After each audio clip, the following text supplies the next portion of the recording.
안녕하세요. 캔들피그와 김하백의 나불대화 시간입니다.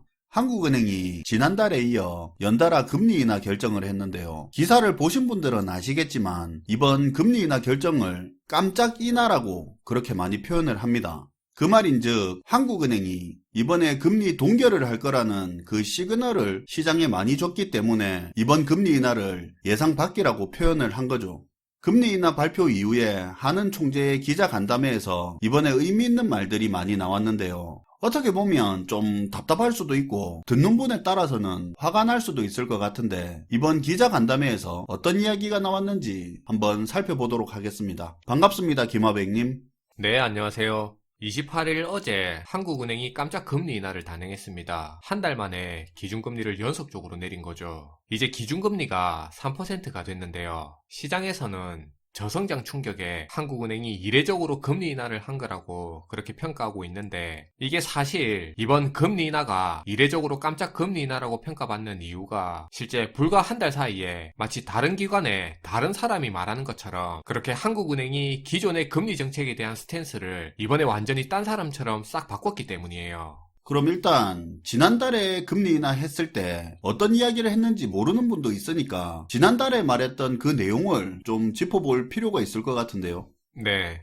지난 10월에 금리 인하 이후에 가진 기자간담회 당시만 하더라도 이창용 한국은행 총재는 이런 입장을 내비치고 있었어요.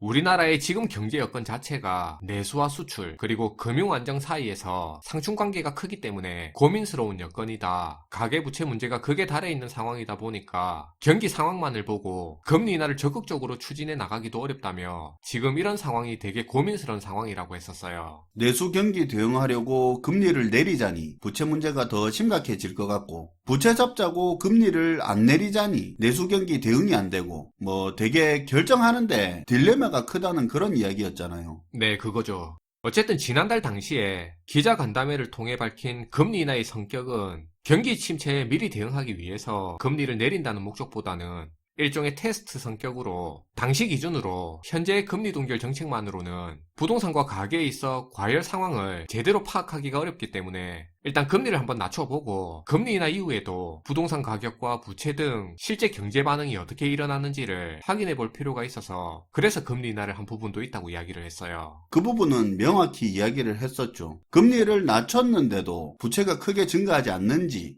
그걸 확인한다는 이야기를 했었죠. 내수 경기에 대응하는 목적으로 금리 인하를 하는 게 아니라고 하면서 이게 지속적인 금리 인하로 이어지는 건 아니라고 선을 그었잖아요. 맞아요. 그때 한국은행 총재는 금융위원들의 의견을 이야기하면서 답변을 했는데, 본인을 제외한 6명의 금통위원 중에 5명은 3개월 후에도 3.25% 금리를 계속 유지하는 게 적절하다는 견해를 밝혔다고 하면서 당시 금리 인하를 매파적 금리 인하로 해석할 수 있다고 그렇게 말을 했었거든요. 3개월 금리 전망을 동결에 무게를 두고 이야기를 했었죠. 대신 조건부라고 이야기를 하면서. 그렇죠. 조건부. 요 말이 뒤에 가면 이제 중요한 얘기니까 잘 기억을 해두시면 좋을 것 같습니다. 자, 지금부터는 지난달 금리 인하하고 이번 달 연속적으로 금리 인하 결정을 한 뒤에 기자간담회에서 한은 총재가 어떤 말을 했는지 그 부분을 한번 이야기를 해볼게요. 일단 연속적인 금리 인하 결정을 한 것 자체가 지난달에 말하던 흐름이랑은 완전히 다른 거잖아요. 맞아요. 이창용 한은 총재는 이번 금리 인하 배경에 대해서 국내와 국외적인 요인이 있는데, 먼저 국외적인 측면에서는 미국 트럼프 정부의 경제정책으로 앞으로 경기와 인플레이션의 불확실성이 증대될 가능성이 높은 상황에서 특히 국내적으로는 수출 같은 경우 수출 주력 업종에서의 경쟁 심화와 보호무역주의의 강화로 인해서 수출 증가세가 특히 둔화되고 있는 게 경기 하방 위험을 키우고 있다고 했습니다. 그러다 보니 내년 경제 성장 전망 자체가 1.9%까지 하락할 걸로 예상이 되고 있는 건데, 근데 이렇게 된다면 현재 잠재 경제 성장률인 2%보다도 더 낮아지는 수치가 되는 거기 때문에 금리 인하를 통해서 경기 하방 압력을 완화할 필요가 있다는 거예요. 그럼 이제 본격적으로 기자간담회 질문 답변 내용을 소개하자면 바로 예상되는 첫 질문이 있겠죠. 그쵸. 왜 갑자기 금리를 인하한 거냐? 깜짝 금리 인하 아니냐? 그쵸. 지난 10월 간담회 때 향후 3개월 동안은 3.25%로 기준금리를 계속 유지하는 게 적절하다고 했는데, 그러니까 금리 동결로 이어갈 것처럼 그렇게 이야기를 했었는데, 어떤 이유로 한 달 만에 금리 인하를 단행하게 되었냐, 그 질문이 먼저 나왔어요. 총재 본인 스스로도 지난 10월 이후로 자신들의 입장에 큰 변화가 있었다고 이야기를 했는데요. 대표적으로 트럼프 당선이라는 미국 대선 결과와 여기에 더불어서 미국 의회 상하원까지 공화당으로 넘어간 거, 이 부분이 예상 밖이라고 했는데요. 그리고 우리 국내 수출 감소에 대한 문제도 언급을 했습니다. 근데 이때까지 말하는 걸 들어보면 내수는 안 좋다고 해도 수출은 계속 좋다고 반복해서 이야기를 해왔잖아요. 네. 아무래도 그래서 그런지 수출액은 좋다고 재차 강조하면서도 물량 기준으로는 수출이 급감했다고 말을 했는데요. 이게 검토 결과 일시적인 문제인지 구조적인 문제인지를 가지고 분석을 많이 했는데, 분석 결과 일시적인 문제라기보다는 경쟁국과의 경쟁 심화로 인한 구조적인 문제라고 그렇게 판단을 내렸다고 했습니다. 아니 지금 우리나라 수출 경쟁력 떨어진 거 구조적인 문제인지 모르는 사람이 있습니까? 그러면 한 달 전 10월 달에는 그때는 구조적 문제인지 몰랐다는 것도 아닐 거잖아요. 그쵸. 좀 그렇죠. 좀 억지스럽죠. 이번 금리 인하의 가장 큰 배경이 되는 이 대내외적인 수출 환경 악화를 가지고 사실 금리 인하의 이유로 보기에는 좀 궁색해 보이는 건 맞아요. 그러다 보니 당연히 추가적인 질문이 등장을 했는데요. 이번 금리 인하가 수출 리스크가 크게 반영된 것처럼 보이는데, 근데 수출 문제가 금리를 낮춘다고 해서 문제가 해결될지 그게 의문스럽다는 질문이 다시 나왔습니다. 그 질문이 나오는 게 맞죠. 수출 같은 경우 금리 내린다고 수출이 잘 된다는 건 아니니까. 네. 이 총재는 수출 때문에 경제 전망이 낮아져서 금리 인하를 하게 된 배경은 맞는데, 금리 인하가 수출 회복을 목표로 하기보다는 수출이 나빠지면서 내수로 그 여파가 전해지고 결국 내수 전체에 영향을 줄 걸 생각해서 금리를 낮춘 거라고 했어요. 수출은 사실 금리보다 대외 여건의 영향을 더 크게 받고, 우리나라 수출 성장률 떨어지는 상당 부분은 국제 경쟁력이 낮아진 측면이 있기 때문에 그건 산업정책이나 구조개혁을 통해서 대응을 해야 한다고 말을 했어요. 그럼 정리를 하자면 이번 금리 인하가 수출 리스크가 커지는 바람에 금리 인하를 하게 된 거고, 금리 인하를 해서 이걸로 수출 회복 효과를 기대한다기보다는 수출 상황이 안 좋아져서 내수에 영향을 줄 거니까 금리를 내려서 대응을 할 거다 이 말이네요. 네, 그거죠. 그러면 이번 금리 인하는 지난번하고는 다르게 경기 대응이라는 거네요. 맞아요. 지난달까지만 하더라도 외파적 금리 인하니 테스트 성격의 금리 인하니 하면서 경기 대응 목적이 아니라고 그렇게 말을 해왔었는데, 이번에는 완전히 컨셉을 바꾼 겁니다. 근데 이런 식으로 할 거면 포워드 가이던스가 의미가 없잖아요. 통화정책을 결정하기 전에 다양한 형태로 미리 시장에 통화정책의 방향성을 알려주면서 시장이 미리 준비할 수 있게 시그널을 주려고 포워드 가이던스를 던지는 건데, 이건 뭐 미리 신호를 주는 게 아니라 결과적으로 보면 혼란만 가중시키는 거 아닙니까? 그쵸. 안 그래도 기자간담회에서도 한 달 만에 뒤집힌 이 포워드 가이던스에 대해서 어떻게 생각하냐는 말이 나왔었어요. 요 답변이 되게 중요한데요. 이 질문에 하는 총재는 포워드 가이던스에 대해서 자기가 좀 강하게 말하고 싶다고 하면서, 저희가 항상 이 포워드 가이던스는 조건부로 말한다고 얘기를 했어요. 10월 당시에도 조건부로 3개월 기준금리 동결을 이야기를 했었죠. 네, 한국은행이 이번에 전망을 바꾼 것처럼 굉장히 새로운 뉴스가 들어오는 상황이 생기면 전망을 당연히 바꾸는 거라고 이야기를 했습니다. 전망을 바꾸는 게 그게 1개월이다, 3개월이다, 그게 중요한 게 아니라 어떤 새로운 뉴스, 그러니까 큰 변수가 생기면 당연히 전망을 바꾸는 게 당연하다고 했죠. 그게 틀린 말은 아닌데 좀 자신들의 역할의 무게를 너무 쉽게 생각하는 것 같은데요. 네, 아마 다들 그렇게 느낄 것 같은데요. 그러면서 예를 들어 한 얘기가, 미국 대선 결과를 잘못 예측했다 하더라도 포워드 가이던스를 계속 유지해야 한다 같은 그런 생각은 할 수가 없다고 말을 했습니다. 이게 좀 어렵게 들릴 수 있을 것 같은데, 그러니까 하느니 경제 전망 발표할 때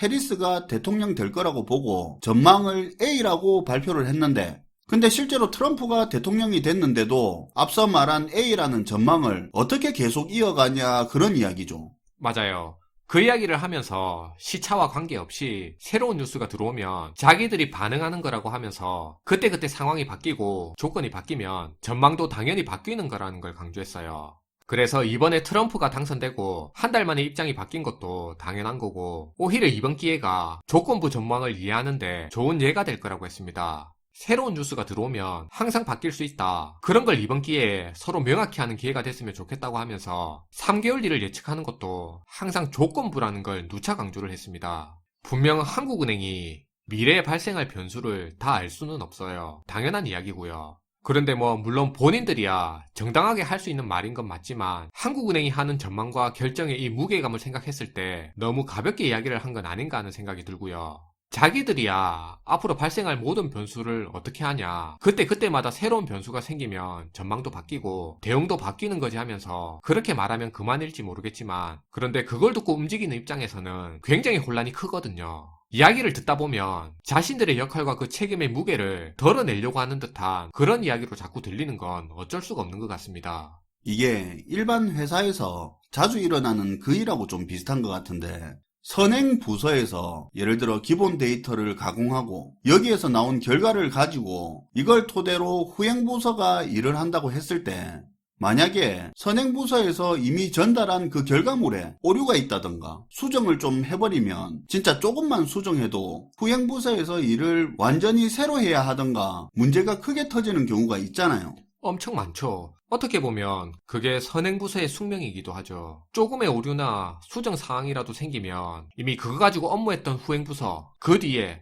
또 그 뒤에 부서까지 다 난리가 나잖아요. 그렇죠. 그러다 보니까 보통 선행부서에서 어떤 편법을 쓰냐면, 후행부서에다가 결과물을 넘겨줄 때 이거 완전히 결정된 내용이 아니다, 변경이 있을 수도 있다고 하면서 참고만 하라고 서류에 참고용이라고 이렇게 대문짝만하게 표기를 해놓고 그렇게 후행부서에 업무를 넘기는 경우가 많거든요. 근데 웃긴 게 뭐냐면, 후행부서가 그걸 토대로 일하는지 뻔히 알면서 참고용으로만 쓰라고 한다는 거죠. 자료는 줘야 되는데 책임은 크게 지기 싫고. 따지고 보면 이게 한국은행이 경제의 선행 부서나 마찬가지인데, 지금 한국은행에서 말하는 거 전망은 하는데 변수 생기면 바꾸는 거 당연한 거다 이 말이 말 자체로는 틀린 말은 아니지만, 앞에서 말씀하신 것처럼 한국은행 전망의 그 무게를 생각해보면 통화정책 방향, 전망이 왔다 갔다 하는 바람에 혼란을 겪을 시장 참여자들 상황 조금이라도 생각하면 굉장히 자기중심적인 이야기인 것 같아요. 네, 그게 맞는 이야기입니다. 지금이야 부채 증가 둔화세에 들어섰다고 하면서 경기 하강을 대응하는데 통화정책에 포커스를 맞추겠다고 하는데, 그런데 사실 지금 하는 말대로라면 이 말도 금방 또 바뀔 수가 있거든요. 내년 초부터 또 특례 대출이니 뭐니 하면서 정책 대출 엄청 풀어댈 거 정해져 있는데 예정된 일이잖아요. 그러면 그때 가서 또 대출 증가세 변수 이야기하면서 마치 새로운 변수가 발생한 것처럼 그렇게 반응을 할 거고, 그러면서 이번에는 또 갑자기 금융안정 이야기하면서 방향을 다시 돌릴 수도 있는 거거든요. 이번에 하는 총재의 말의 의미를 모르는 건 아니지만 통화정책을 책임지는 한국은행의 전망의 역할과 그 무게가 있는 건데, 변수가 등장하면 전망은 언제라도 바꾸면 그만이라는 뉘앙스로 그렇게 가볍게 할 이야기는 아닌 것 같습니다. 그것도 그런데 이번 금리 인하가 환율이 급등하는 시점인데 금리 인하를 연달아 한 거 아닙니까? 환율 상황이 더 나빠지는 거 아니냐는 그런 말이 나올 것 같기도 한데요. 네, 당연히 금리 인하와 관련해서 환율 문제도 질문이 나왔었는데, 이번 금리 인하가 성장에 방점을 둔 금리 인하로 보이는데, 그럼 현재 환율 상황은 감내할 만한 수준으로 그렇게 보이냐는 건데요. 여기에 이창용 하는 총재는 특정한 환율 수준을 가지고 위기라고 하기는 어렵다고 하면서, 그동안 외환시장의 구조가 많이 변했기 때문에 환율의 그 수준보다는 속도 조절을 중요하게 본다고 했습니다. 그러니까 환율 1300원, 1400원 이런 게 문제가 아니라 환율의 급등, 급락 같은 큰 변동성을 중요하게 생각한다 이거죠. 네. 그리고 우리가 지금 과거와 같이 외채가 많은 상황도 아니고, 그리고 또 환율 변동성을 관리하는 데 있어서도 외환 보유고도 충분하고 환율을 방어할 다양한 수단도 갖추고 있는 상태라고 강조를 했어요. 근데 그 말은 좀 너무 뻔한 이야기인데. 네, 이렇게 대답하니까 이제 다른 기자가 다시 질문을 합니다. 그럼 만약 변동성이 적은 상황에서 환율이 야금야금 올라가는 상황이 생기면 그럼 그건 변동성은 크지 않으니까 정말 금리 결정에 영향을 미치지 않는지, 그 부분을 다시 물어본 거죠. 그러니까 뭐 이 말이 야금야금 올라서 1450원, 1500원 이렇게 가도 문제가 없는 거냐 그 말이죠. 네, 그 부분을 지적한 건데요. 여기에 대해 이창용 하는 총재는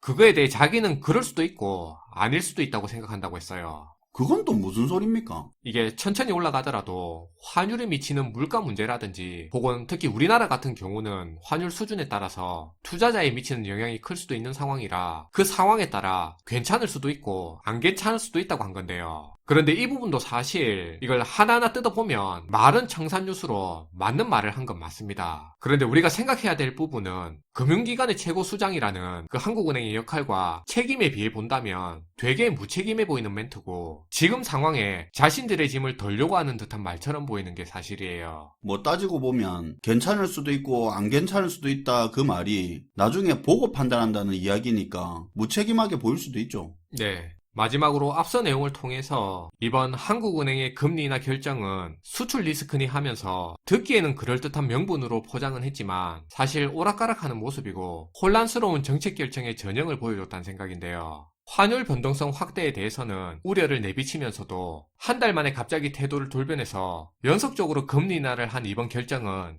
지금 금융안정을 챙길 여력이 없을 정도로 당장의 경기 대응이 급해진 건 아닌가 하는 그런 의심이 들게 하는 부분도 있는 것 같아요. 약간 그런 측면도 있기는 하죠. 지금 환율 문제가 이슈가 되고 있는 상황에서 그걸 걱정하면서도 금리 인하를 한 거니까요. 네. 그리고 전망에 대한 부분도 계속 조건부 강조하는 게 자기들도 앞으로 상황을 모르겠다는 걸 돌려 말하는 것 같고요.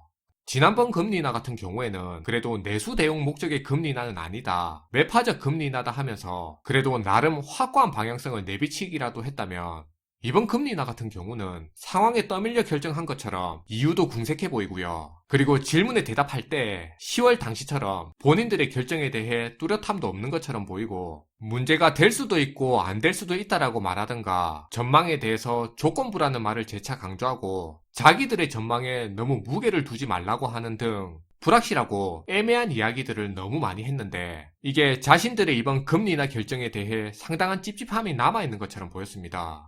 개인적으로 이번 금리 인하는 한은의 결정 자체는 존중하겠지만 의문점이 많이 드는 부분은 어쩔 수가 없는 것 같아요. 좀 뭔가 급하게 금리 인하를 하는 느낌이 없지 않아 있기는 하죠. 오늘도 잘 들었습니다, 김화백님. 네, 감사합니다. 저도 기자 간담회를 봤는데요. 한국은행이 불과 한 달 만에 입장을 완전히 바꿔버린 부분에 대해서 어떻게 생각하냐는 기자 질문에 그게 한 달이 됐든 세 달이 됐든 기간이 중요한 게 아니다. 새로운 뉴스가 등장하면 전망은 바뀌는 게 당연한 거다. 그런 식으로 말하는 걸 보면서 말 자체는 틀린 건 아니지만 한국은행 전망이 우리 경제랑 투자계에 어떤 영향력을 미치는지 뻔히 아는 사람이 너무 아무렇지도 않게 말하는 걸 보면서 이건 약간 이건 아닌데 하는 그런 생각은 들더라고요. 어쨌든 시장이 금리 동결을 예상했는데 한국은행이 깜짝 인하를 했습니다. 근데 시장은 좋아하기보다는 이런 환율 상황에서 금리 인하를 의문을 가지면서 말을 아끼고 있는데요.